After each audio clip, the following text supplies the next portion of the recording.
깊이가 다른 경제 콘텐츠 3프로TV 오늘 아침 라이브 2주호 정윤진입니다. 자 5월 13일 수요일입니다. 네. 여러분들은 지난밤 어떻게 보내셨는지 모르겠네요. 지난 밤이요? 네, 왜냐면 어제 우리 시장 하락하고 네. 미국 시장도 어제 좀 하락을 했는데 네. 물론 뭐 한편에서는 되게 건전한 조정이라고 얘기를 하기도 하지만 정작 떨어지면 좀 불안하긴 하거든요. 아유, 네. 건전한 조정 없어요. 없어요? 네, 조정 안 되는 게 제일 좋지. 아, 근데 어제는 진짜 네. 아침에만 해도 분위기가 좀 나쁘지 좋다가, 않았죠. 예, 네. 갑자기 막 떨어지는 바람에 저도 좀 놀라갖고 네. 다시 또 회복은 어느 정도 하긴 하더라고요. 얼추 회복하긴 했습니다만 예. 뭐 한 5% 정도까지 떨어졌었나? 지금 굉장히 많이 맞아요. 떨어졌다가 네. 2점 몇 %로 아마 막았죠. 그 떨어진 데는 또 나름의 이유가 좀 있었죠. 네, 그 네. 얘기도 아마 뉴스 시간에 나오지 않을까 싶은데 그럼 바로 우리 권순우 팀장 좀 모셔볼까요? 네. 어서 오십시오. 어서 오세요. 네, 안녕하세요. 3프로TV 권순우 취재팀장입니다. 네, 반갑습니다. 반갑습니다. 그래서 일단은 미국 증시부터 좀 살펴볼 건데 네. 일단은 미국 증시가 안 좋아서 오늘 코스피도 좀 약할 것 같아요. 그래서 이게 또 복합적으로 좀 작용할 것 같습니다. 그 다우존스는 0.11% 상승했고요. 나스닥은 0.71% 하락했습니다. S&P 500은 0.16% 하락했는데요. 일단 CPI가 굉장히 높게 나왔습니다. 4월 소비자 물가 지수가 전년 동월 대비해서 무려 3.8%. 높다. 정말 높아요. 높죠. 높아요. 2023년 이후에 가장 높은 상승률을 기록을 했습니다. 아무래도 에너지 가격 상승이 이제 물가 상승을 주도를 했고요. 여기에 좀 소비 둔화가 얼마 전에 좀 소비 지표도 굉장히 안 좋게 나왔잖아요. 네. 그래서 물가는 오르는데 지금 경기는 안 좋은 스태그플레이션에 대한 우려가 다시 커지고 있고요. 그리고 또 아무래도 상승장이 좀 강하게 있었기 때문에 상승장을 주도했던 반도체 회사들이 좀 많이 빠졌습니다. 마이크론이 3.6% 하락했고 퀄컴이 11.4% 하락했습니다.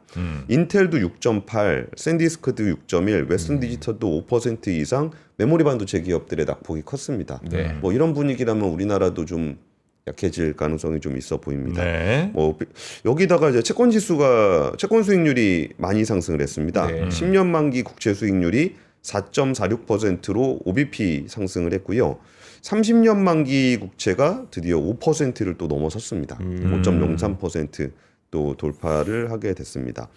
그리고 좀 미국하고 이란의 종전 협상이 좀 제대로 되지 않다 보니까 유가가 안 좋았습니다. 유가가 3.4% 오른 107달러 브렌트 기준이고요. 네. WTI 기준으로는 4.2% 오른 102달러를 기록을 했습니다. 그러니까 미국 증시가 보여주고 있는 지표는 다 안 좋습니다. 네. 그러니까 뭐 일단은 우리나라가 제일 중요하게 생각했던 반도체 주가가 안 좋고요. 그리고 소비자 물가 지수가 굉장히 높게 나왔고요. 유가 올랐고요. 국채 수익률 올랐습니다. 네. 그래서 전반적으로는 좀 안 좋은데 근데 이거는 뭘지 이따 박병창 이사님께 한번 설명을 들어보시면 좋을 것 같은데 소비자 물가 지수가 나오고서 지수가 급하게 떨어졌습니다. 네. 근데 얘를 반등해서 들어 올렸어요. 그러니까 마이너스로 끝나긴 했는데 네. 이런 악재들이 다 나왔음에도 불구하고 이걸 들어 올린 힘은 뭘까?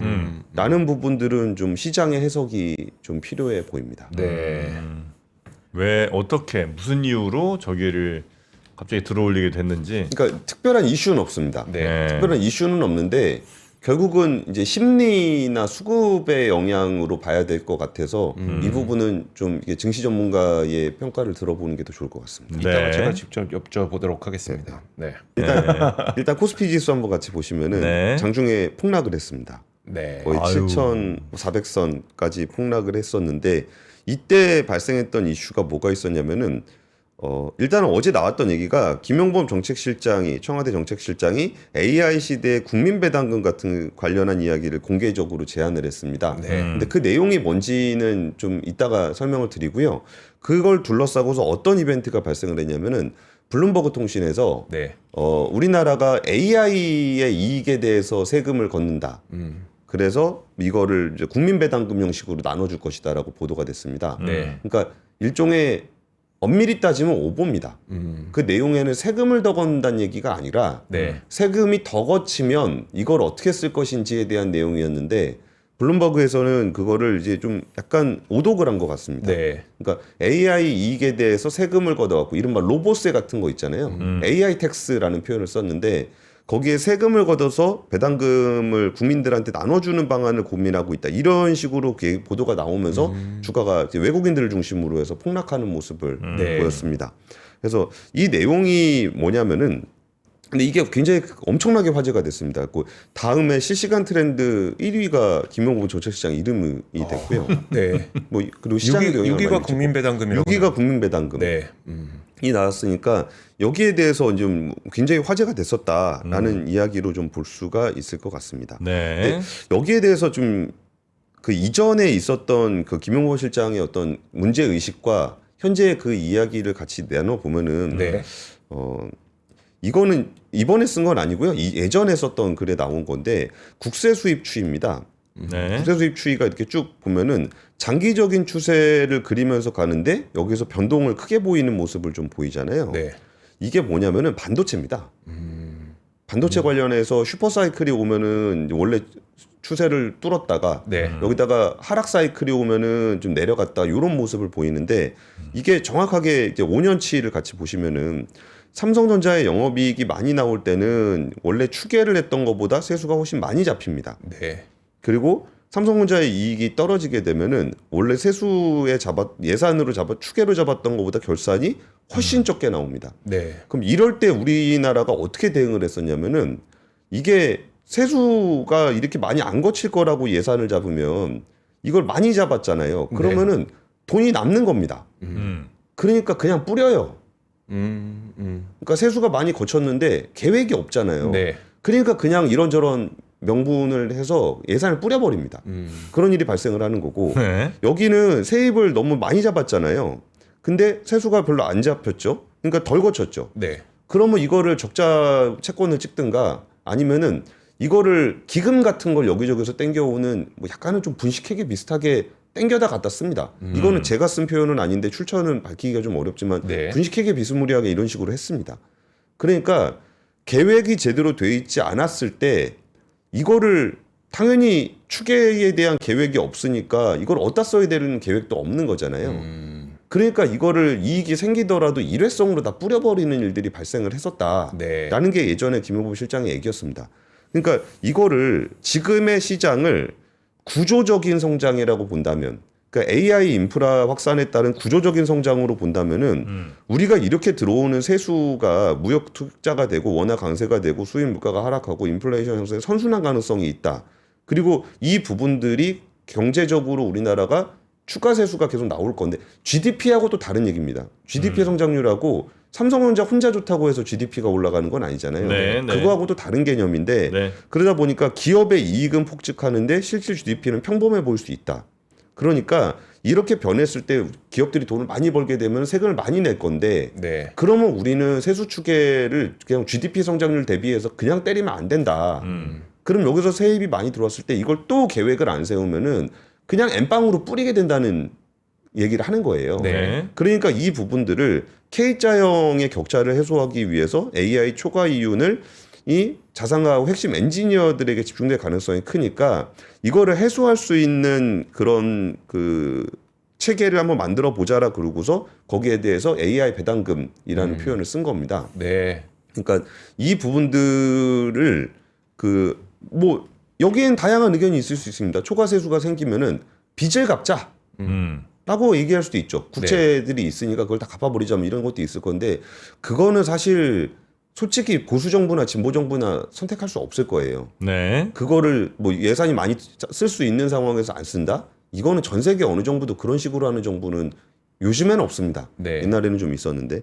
근데 어쨌든 이 이야기가 결국은 이제 뭐 양쪽의 의견을 전달을 해드려야 되니까 이 얘기가 이제 세금 걷자는 얘기로 해석이 되면서 송원석 국민의힘 원내대표는 코스피 지수 급락에 대해서 기업의 초과 이윤을 사회적 환수 대상으로 바라보는 경악스러운 반시장적인 인식에 시장이 반응한 것이다 라고 이야기를 했고요. 네. 이준석 개혁신당 대표는 기업이 구성원에게 성과를 나누고 주주에게 배당하고 국가가 법률로 정한 세금을 성실하는 걸 납부하는 것, 그 이상의 사회적 책임을 정부가 강제하려는 시도, 이것이 바로 반기업적인 정책이다 라고 비판을 했습니다.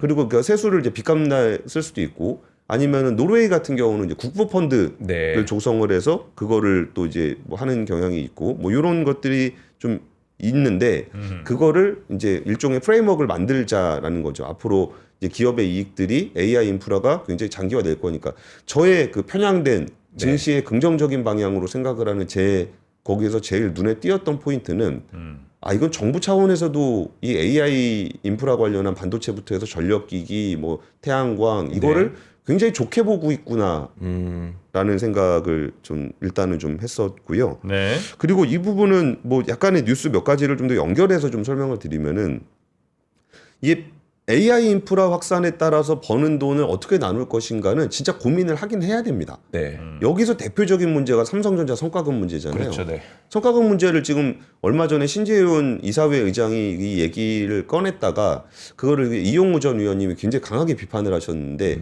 왜 그걸 비판하셨냐면은 이사회 의장이 그 번 돈 배분하라고 하는 게 이사회 의장인데 네. 거기서 이제 문제 제기만 하고 있으면 어떡하냐라는 좀 얘기를 했었습니다. 네. 근데 이게 굉장히 큰 고민이 될 거예요. 그래서 저는 지금 채팅창 안 보고 있습니다. 내가 보고 있어요. 그 어제 중노위에서 그 삼성전자 노사가 오전 10시부터 만나가지고 새벽 3시까지 사후조정 2차 회의를 진행을 했는데 결렬이 됐습니다. 그 성과급 제도화에 대한 부분들을 중재를 못했습니다. 그래서 일단은 이제 파업, 그러니까 중재위가 이게 깨지면은 이제 파업에 대한 합법적인 권한이 생깁니다. 네. 그래서 지금 이제 파업 가능성도 높아지게 됐고 이제 파업 기점까지 남은 시간 동안 물밑 대화를 해야 되는 그런 상황이 됐습니다. 물론 정부가 긴급 조정권을 쓸 수도 있습니다. 그리고 또 하나 뭐 어떤 이슈가 있었냐면은 H현대중공업 노동조합이 그 임단협 요구안을 확정을 했습니다. 네. 그래가지고 이제 제시를 했는데 여기도 그런 얘기 들어갑니다. 임금 인상을 비롯해서 상여금 100% 인상, 영업이익 30% 공유, 그 휴양시설 유지를 위한 경상비 20억 원 출연 등에 대한 요구안을 통과시켰습니다. 네. 그러니까 이걸 정부에다 제출할 거예요. 근데 이와 별도로 그 조선업종 노조 연대 차원에서 인공지능 기술을 공정에 도입할 때는 노조와 협의를 통해 고용 안정 대책을 마련하도록 요구하는 방침이 담겼습니다. 그러니까 이 AI 문제는 국가적인 차원에서의 문제를 김용호 실장이 제시를 한 거고 네. 현대차 노조도 이 얘기를 했었고 그리고 지금 현대중공업 노조도 이 얘기를 하고 있고 삼성전자 노조도 이 성과급 노조도 결국은 AI 문제에서 벌어들인 수익에 대한 배분을 얘기하고 있는 거잖아요. 네. 그래서 이런 부분들이 있는데 여기 오늘 좀 뉴스를 좀 제가 너무 많이 압축을 시켜놓은 건 있는데 네. 너무 큰 이슈들이 많이 담겨 있습니다. 여기에 지금 현대중공업 노조에서 얘기가 뭐가 있냐면은 올해 교섭에는 사내 하청 노조 지회도 현대중공업 노조하고 교섭을 해야 돼서 하청 노조가 임금 14만 9,600원 인상, 8시간 인정, 8시간 일당 인정, 뭐 이런 것들에 대한 안을 제출을 했습니다. 네. 이거는 뭐냐면은 노란봉투법 개정 이후에 노사 협상을 이제 그 직원들뿐만 아니라 하청 노조도 지금 여기다 네. 제시를 한 상황이고 사측에서는 업체별로 정확한 조합원 수를 알려줘야 교섭 조건이 충족하고 있다. 라고 좀 얘기를 하고 있어서 그럼 니네 노조원이 어떻게 되는 거냐를 두고도 아직 합의가 안 돼 있는 상황이다라는 거는 이 노란봉투법과도 네, 연결된 네. 이런 이슈가 좀 많이 모여 있습니다. 네. 근데 이거 이제 보고 화내시는 분들 혹은 뭐 어제 증시의 충격이 어떤 뭐 오해에 의해서 온 것 같이 이렇게 해석할 수만은 없는 게 이분이 올린 그 글에 보면 제일 오해를 살 수 있는 건 그 부분인 것 같아요. 만약에 오해라면 그러니까 특정 기업의 이익 이렇게 초과 막 이익이 많이 나는 게 AI를 이제 예를 든 건데 AI 인프레 시대 과실은 특정 기업의 결과가 아니고 반세기에 걸쳐 전 국민이 함께 쌓아온 산업 기반 위에서 나온다는 거잖아요. 네, 네. 그래서 그 과실을 전 국민에게 환원시키겠다. 이게 이제 그 사람의 글 원문이지 않습니까? 네, 네. 오해할 만하죠. 아니 그러니까 예를 들어서 초과 세수가 많이 들어왔어. 그래서 그걸 우리 정부가 이렇게 저렇게 쓰겠다. 그냥 이렇게만 썼으면 난 이렇게 오해가 있을 거라 생각하지 않습니다. 근데 그냥 초과 세수 들어오는 건 세수 들어오는 대로 그냥 쓰면 되잖아요. 어떤 방향을 설정하든. 근데 이게 전 국민의 함께 만들어 산업 기반 위에서 나오는 거니까 초과 이익에 대해서 전 국민에게 구조적으로 환원된다고 하니까 예, 예. 당연히 이런 오해 포인트가 만약에 네. 오해라면 오해 포인트가 생기는 거고. 근데 그분이 글을 그렇게 쓰신 거를 제가 옹호할 생각이 전혀 없어요. 네네네. 그러니까 그리고 심지어 저분은 그래서 어떻게 하자는 것까지를 얘기를 해야 되는 위치에 있기도 해요. 네. 그러니까 문제 제기를 하는 거는 저 같은 사람이 하는 거고. 거기다 또 한 번 뭐 오해라면 오해일 수 있는 부분이 예를 들어 뭐 국민연금이 어쨌든 우리나라 굉장히 지금 많은 분들이 관심 있어하는 부분이잖아요. 그런데 뭐 넣겠다든지 네. 아니면 AI가 미래 먹거리니까 여기를 이제 특정 기업뿐만이 아니라 정말 수많은 기업들이 잘 또 활용할 수 있게 뭐 그런데 이제 쓰겠다 뭐 등등 여러 가지 말이 있을 수 있는데 예. 국민 배당이라는 이제 단어 자체가 예, 예. 어떻게 사람들이 받아들이게 될지는 너무 뻔하잖아요. 네네. 사람들에게 돈 나눠주겠다는 거잖아요. 그 말 자체가 배당. 그러니까 이제 당연히 사람들이 오해할 수밖에 없지. 근데 그 오해한 거를 왜 오해하냐고 그럴 수 있는 건 아닌 것 같고 충분히 오해할 만하게 이야기를 본인이 했다.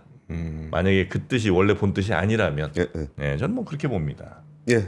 저도 오해할 수 있는 부분들이 충분히 글에 많이 녹아 있다고 생각합니다. 네. 근데 어쨌든 여기서 얘기하고 싶은 거는 이거고 그래서 저는 코스피가 안 빠졌으면 좋겠다는 게 제 마음입니다. 네, 코스피가 빠진 게 뭐 이 정책실장의 책임 100%인지 모르겠어요. 뭐 저도 뭐 정확히 그 원인이 다 이 시장 전체를 좌우한 것 같지는 않지만 어쨌든 근데 저는 그 시점에 예. 제가 이제 선물 시장도 같이 보고 있었거든요. 아 그래요. 근데 그 시점에 미국 증시도 같이 선물 시장이 같이 하락하기 시작했어요. 네. 저는 그걸 보면서 이게 이 말 때문이라고? 라는 우리나라 생각을 정책 시장 말 때문에 미국장이 빠졌다.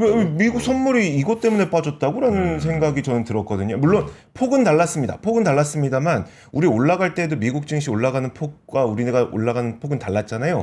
그걸 감안하면 아니 김용범 실장 말 때문에 미국 증시가 폭락한다. 이거 아니 폭락은 아니었죠. 아무튼 빠진다고. 그래서 이게 진짜 이것 때문인가 아니면 저는 블룸버그 맞았나? 뉴스, 그러니까 아니 그 실장 얘기도 실장 얘기인데 네네. 블룸버그 보도 나오고서 좀 빠지길래 블룸버그 네, 저는 그 측면에서는 뭐 그것 때문에 빠진 게 맞다라고 보긴 했습니다. 네네. 네. 하여튼 뭐 좀 빠져야 되니까 워낙 이제 많이 또 시장이 좋았으니까 그렇게 이제 빠지게 될 때 빠지게 되는 이유를 혹은 뭐 트리거를 제공한 거는 뭐 분명히 맞는 것 같다 이런 생각이 들긴 합니다. 그리고 그 전에 뭐 은행 횡재세니 뭐 정유사 기름값 벌면은 네. 지금 최고 가격제도 뭐 적자 본 거 보전 안 해준다는, 적자 본 거 아니면 보전 안 해준다는 네. 거잖아요. 그리고 뭐 최근에 뭐 신용평가 관련해서도 뭐 저신용자가 뭐 높은 금리 되는 게 맞냐, 뭐 이런 맥락이 좀 있었잖아요. 그렇죠. 그러다 보니까 그 문제를 그렇게 해석하는 분들이 해석할 수 있다라는 거는 저는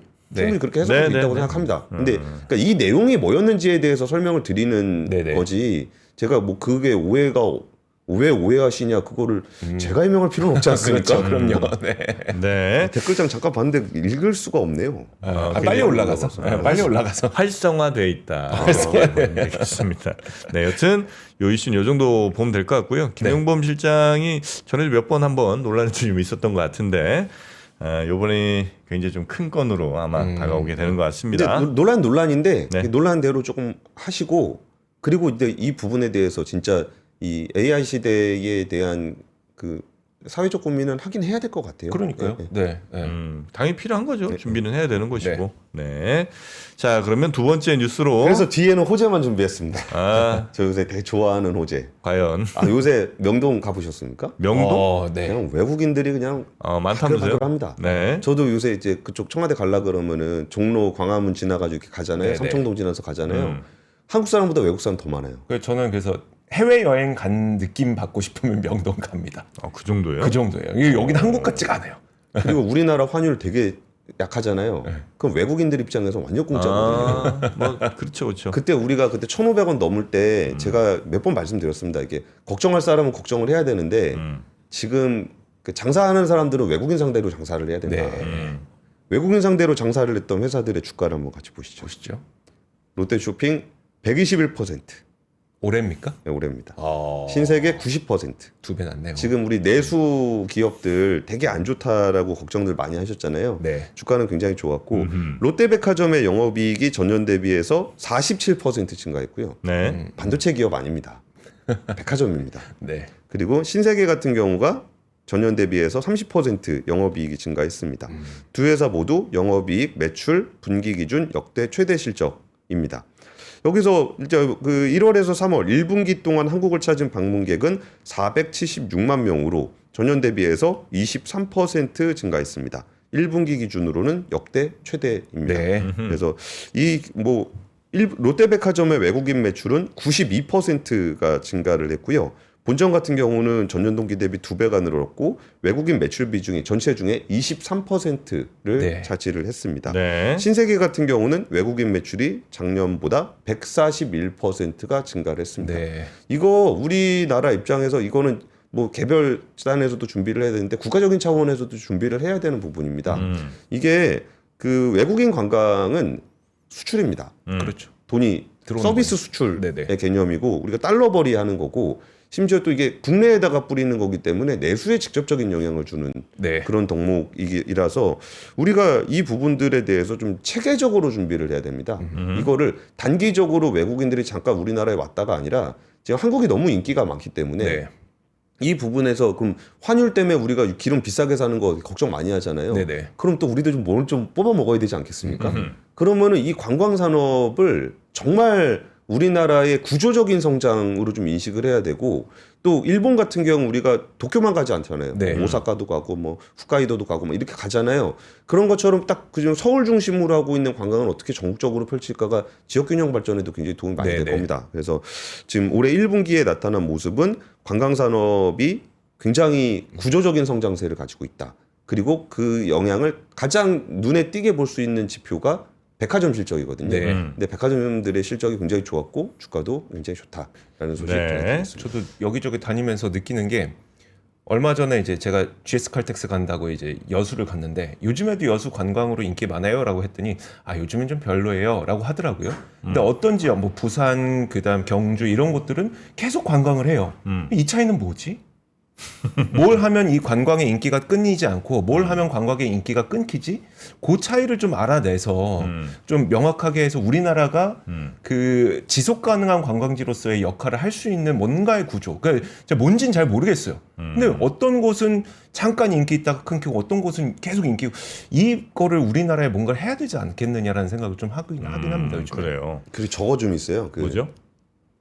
플랫폼 중에 네. 여행 플랫폼들 거기에 이제 그 아고다 이런 거 네. 거기서 이제 교통이랑 연계돼 있고 뭐 이런 것들이 좀 일본이 그게 좀 더 잘 돼 있어요. 아 교통 중요하죠. 그러니까 우리나라 중심으로 생각하지 말고 네. 외국인들 외국 플랫폼을 이용하는 게 우리가 조금 미흡한 측면이 있다는 얘기들을 하더라고요.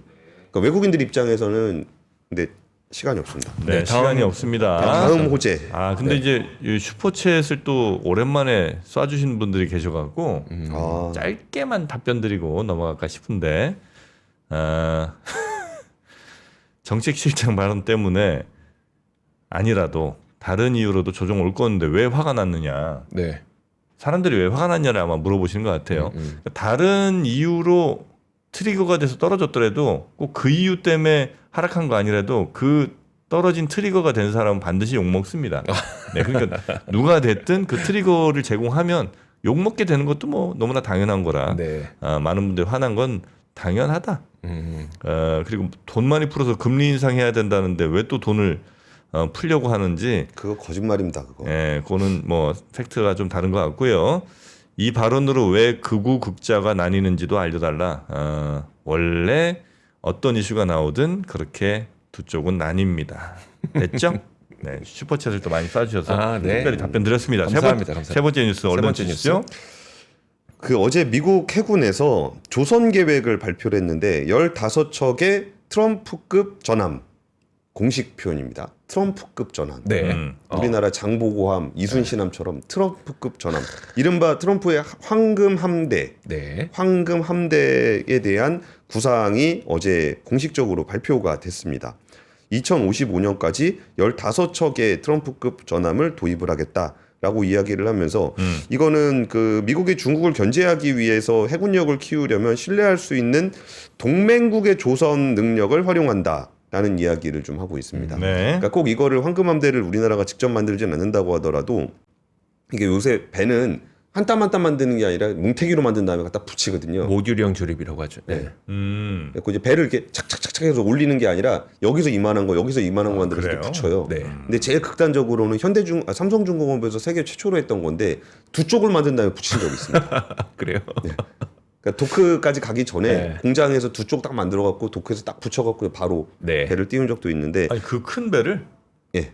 두 쪽을 만들어서 예, 공장에서 만들어. 그러니까 반 잘라 갖고 만들어서 그냥 반만 붙인다고요? 그렇죠. 그러니까 원래 도크에다가 놓고서 배를 이렇게 만들거든요. 네. 그런 게 아니라 공장에서 뭉태기로 만든 다음에 네.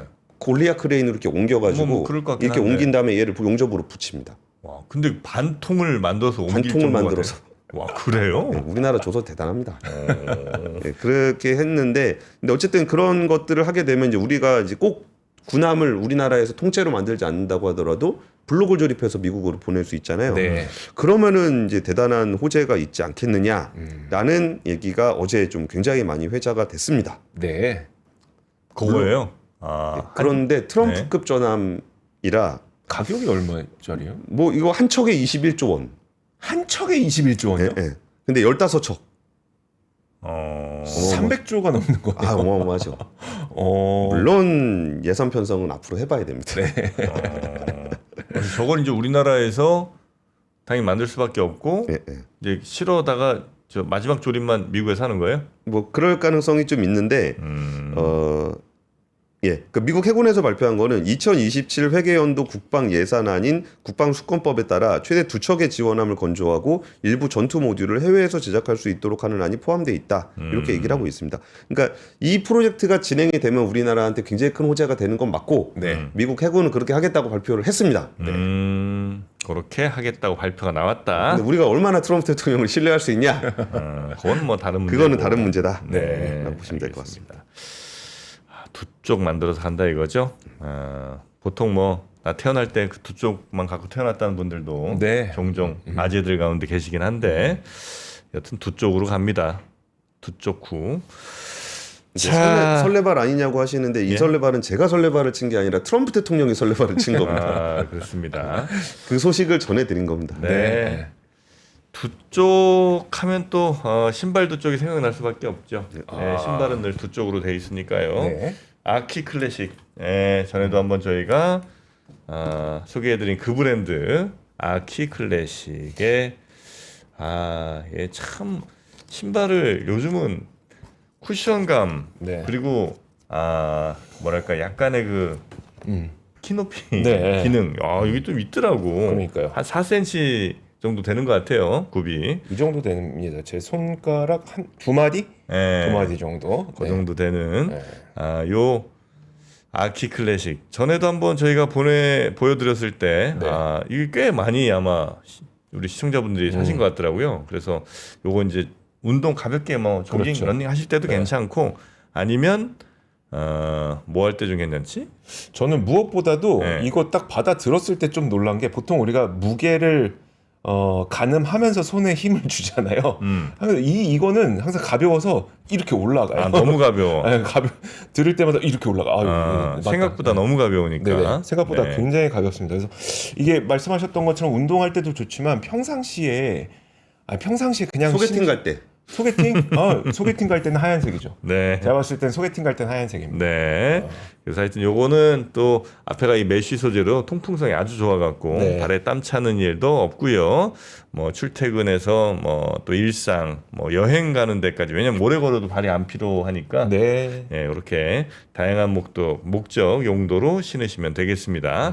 자, 아키 클래식 요 신발 요게 69,000원. 69,000원. 네, 요거는 아키 클래식 홈페이지 들어가 보시면 네. 이 가격보다 훨씬 더 높은 가격으로 판매가 되고 있다는 거. 네. 한 10만 원 정도에 판매되고 있으니까 네, 그거 한번 잘 살펴보시고 비교해 보시고 아키 클래식 신발 사이즈는 되게 300까지 있어요. 300까지. 300mm까지 있네. 네, 300까지 있어요. 230부터. 네, 보통 280까지밖에 없는 브랜드들 꽤 돼서 그렇죠. 제가 선택하지 못하는 경우들이 있거든요. 근데 요거는 300까지 있네요. 발이 왕발이에요?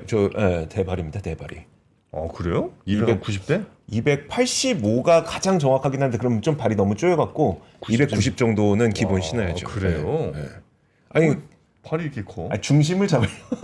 아니 뭐 나는 뭐 그냥 유독 발이 크시네. 네, 그렇죠. 아, 그 발로 뭐 하셨는지 궁금합니다.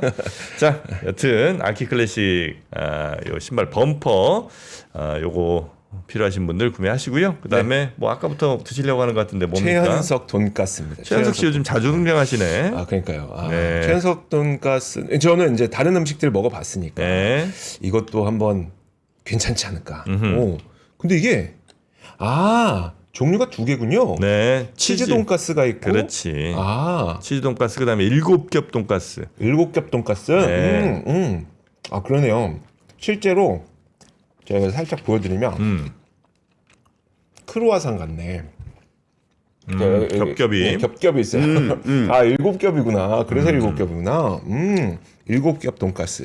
치즈 이렇게, 돈가스. 이렇게 겹겹이 있으면 그 겹 사이사이로 이제 어쨌든 튀기게 되니까 아, 기름이 살짝 들어갑니다. 우리가 고기가 맛있는 이유는 네. 고기들 사이에 지방질이 껴있기 때문이잖아요. 네. 그런 효과를 얘가 줍니다. 덜 익는 부분 없이. 네, 그래서 최연석의 7겹 돈가스. 근데 신기하네요. 돈가스를 어떻게 이렇게 만들어요? 이런 돈가스 처음 먹었어요. 겹겹으로 네. 좀 비싼 집가면 이렇게 합니다. 아 진짜요? 네. 오. 돈가스 비싼 맛- 집을 가본 적이 없어가지고. 아 그래요? 나한테 얘기를 해요. 지금 얘기하잖아요. 아 그래요? 알았어요. 좀 기다려. 얘기하면은 얘기만 하라 그럴 거죠. 기다려봐요 그러면. 네. 자, 하여튼 요 두 가지 돈가스가 있고요. 습식 빵가루를 사용해서 겉은 또 바삭하고 속은 촉촉한 느낌으로 갑니다. 실제로 그 돈가스 먹었을 때 겉에 튀김이 바삭바삭해야지 이제 맛이 좋게 느껴지잖아요. 바삭바삭합니다. 크리스피 느낌이 잘 나요. 그래요? 네. 자, 요거는 29,800원에 6팩이 갑니다. 6팩. 네, 6팩이 가니까 1인분으로 따지면 대충 한 5,000원 꼴, 요 5,000원? 정도로 아마 이 정도로 생각하시면 될 것 같고요. 요게 120g짜리 7겹 돈가스 3팩, 그다음 치즈 돈가스가 또 3팩, 이렇게 6팩이 갑니다. 전자레인지는 한 2분 30초 정도 돌리시면 드실 수 있겠고요. 집에 혹시 뭐 좀 기름이나 뭐 이런 거 좀 여유 있으신 분들은 네. 팬 같은 데다 이렇게 좀 해갖고 조금 한 번 다시 튀겨 드셔도 더 맛있고요. 그렇게 하면. 네. 자, 그렇게 최연석 돈가스 소스가 그리고 아주 소스에 맛있어요. 트러플 냄새나요. 맞습니다. 이게 트러플 소스예요. 그죠. 네. 야, 요즘 뭐 웬만하면 다 트러플 아니면 이제 맛이 없으니까. 그 향이 트러플 향이구나. 이게 먹어보지 못한 사람은 그 향이 뭔 향인지도 몰라요. 예전에는 우리 참 콩기름, 뭐 옥수수 기름 주로 그런 것만 먹었는데 네. 이제는 뭐 올리브 오일 아닌 트러플이니까 세상 많이 좋아졌습니다. 네. 그런데 이 맛있는 돈가스 트러플 오일 소스 돈가스가 6팩에 3만 원이라니 참 세상 좋아졌습니다. 네. 물가 올라가는 거 3% 핫딜이 한번 막아보도록 하겠습니다. 자, 필요하신 분들 많이 주문하시고요. 자, 우리 권 팀장님. 배부르네요. 네? 배불러요. 배불러요 벌써. 든든합니다. 네, 고맙습니다. 욕을 많이 먹었더니. 그 정도로 배불르면 아직 멀었는데. 아, 그래요? 네. 자, 오늘 또 슈퍼챗 쏴주신 분들이 많이 계시네요. 아유, 고맙습니다. 감사합니다. 네, 고맙습니다. 네. 자, 그러면 권 팀장님 보내드리고 빨리 우리 박병창 이사님 모셔오도록 하겠습니다. 내일 봬요. 예, 감사합니다. 네. 고맙습니다.